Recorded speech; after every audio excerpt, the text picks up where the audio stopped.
তার তো জীবিকা নির্ভর হইলো 6 লিটার দুধ দিয়ে গাইটা। 6 লিটার দুধের দাম এখন বাজার মূল্য আছে 300 টাকা।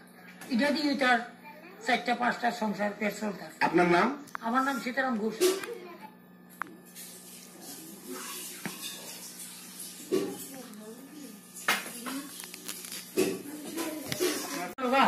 তখন গিয়ে দেখলে বিএসএফ তার বন্দি ঠিক করতেছে, আরো ধমকাইতেছে। তারা যদি ঠিক মতো নিয়ম মতো ডিউটি করতো তাহলে তো গরু চুরি হইত। আর গরু চুরি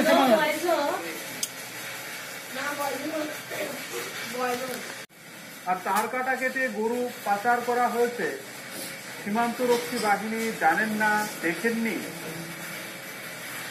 এই কথাগুলো যদি বলা হয়, জানি না সরকার বাহাদুর বিশ্বাস করবেন কিনা, প্রশাসনিক আধিকারিকরা বিশ্বাস করবেন কিনা, সচেতন নাগরিকরা, সীমান্ত লাগোয়া যে সকল মানুষজন রয়েছেন তারা কিন্তু অন্ততপক্ষে বিশ্বাস করতে চান না।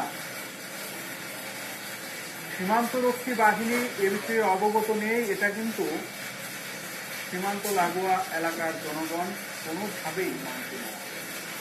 আমরা এই মুহূর্তে আপনাদের সামনে রাখছি একজন গ্রামবাসীর বক্তব্য। এই ঘটনাটির পরিপ্রেক্ষিতে কাটা হয়েছে নিচে থেকে, যেটাকে শীত কাটা বলা হয়। তারপর দরজা দিয়ে গরুগুলোকে বের করে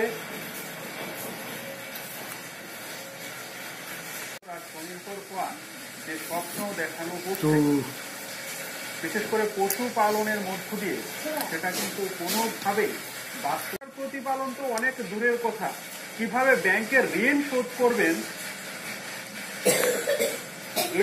এই নিয়ে কিন্তু প্রচন্ড মাথা ব্যথা উঠে সে সকল গরু পালন করে।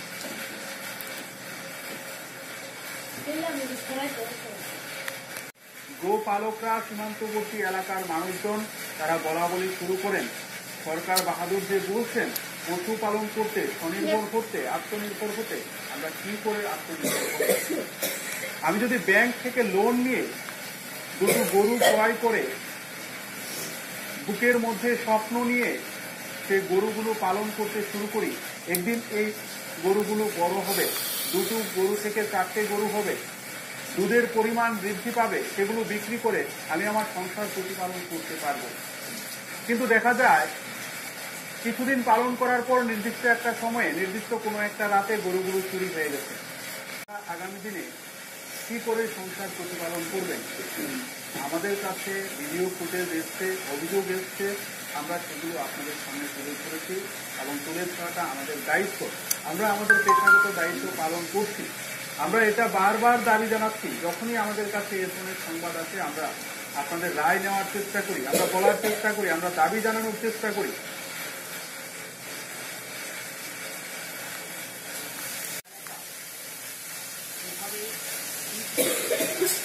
গরু চুরি করা হয়েছে, কিভাবে এক একটি পরিবারকে নিঃস্ব করার চেষ্টা হচ্ছে, আপনারা কিন্তু সেই চিত্রগুলো দেখতে পাচ্ছেন।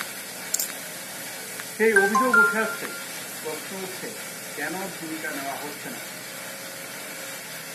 সরকার? এগুলো হচ্ছে গ্রামবাসীদের বক্তব্য। গ্রামবাসীরা যখন সরাসরি অভিযোগ করছেন কোন জায়গা দিয়ে গরু পাচার হচ্ছে, কোন জায়গা দিয়ে গরু পাচার হয়েছে,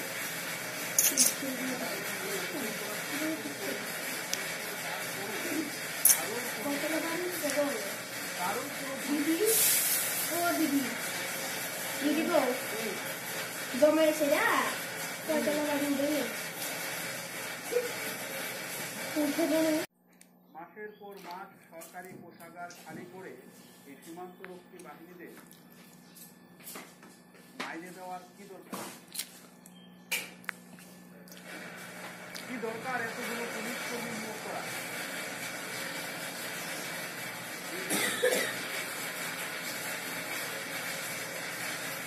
স্বাভাবিকভাবেই আজকে